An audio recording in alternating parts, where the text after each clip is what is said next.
বেশি কিছু না আর গাইস, কালকে রাইতে আমার শনির দশা গেছে। শনির দশা মানে বোঝো, মানে তুমি যা চাও না তাই তোমার সাথে এমন ভাবে ঘটবে যা তুমি নিজে চিন্তাও করতে পারবা না।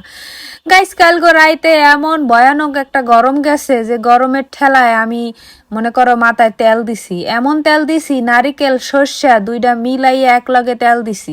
এর পরে দেখো মাথায় সুপা করে তেল দিয়া মনে করো মাথার চুল মনে হইতেছে গিয়ে মাথায় আর চুলই নাই আমার, এমনি তো আমি টাক্কু, এখন মনে হইতেছে মাথায় আর চুলই নাই।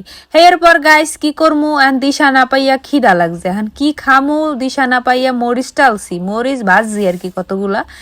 মরিচ ভাইজা পেঁয়াজ দিয়ে ডললে কত দিকখানে ভাত খাইছি গাইস, লগে একটা আন্ডাও ভাজালাম। খাইয়া গাইস আমার পেট শরীর হাত সব জ্বলতে আছে, একদিকে গরম আর একদিকে মনে করো মরিচের ঝালের মানে মরিচ জলে, মানে কোন দিকে যাব আমি দিশা পাইতেছিলাম না। তার উপর আবার মাথায় তেল দিয়া মনে করো এমন তেল দিছি মাথার চান্দি পুরো বাইরে হয়ে গেছে, মানে এমন চুপচুপা করে তেল দিছি মাথায় গাইস, জাস্ট দেখো আমার চান্দি বাইরে হয়ে গেছে, কারণ আমার তো এমনি মাথায় চুল নাই, তার উপর যদি আবার একটু তেল বেশি দেই তাহলে তো চান্দি সব দেখা যায়। এবার ওই যে লেদা গুড়াগাড়া না হান দুইটা জুটি করছি, লেদা গুড়াগাড়া কি বোঝো, লেদা গুড়াগাড়া হইল গিয়া ছোট পোলা পাইন।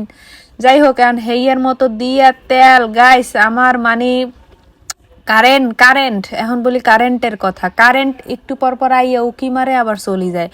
গাইস কি কারণে যে আমি মাথায় তেল দিলাম আর কি কারণে যে আজগুই মোর মরিচ ভর্তা দিয়ে ভাত খাওয়া লাগছে মুই জানি না। এরপরে কারেন্ট আয় আর কয় টেন টেনা আর যাই কয় বাই বাই, মানে বাইও কয় না ভাই, বাই করার সময় নাই, ওই এমন ভাবে আইয়া একটু উকি মাররে আবার দৌড় দেয়। ও আমার জীবনটা বেদনা হয়ে গেছে।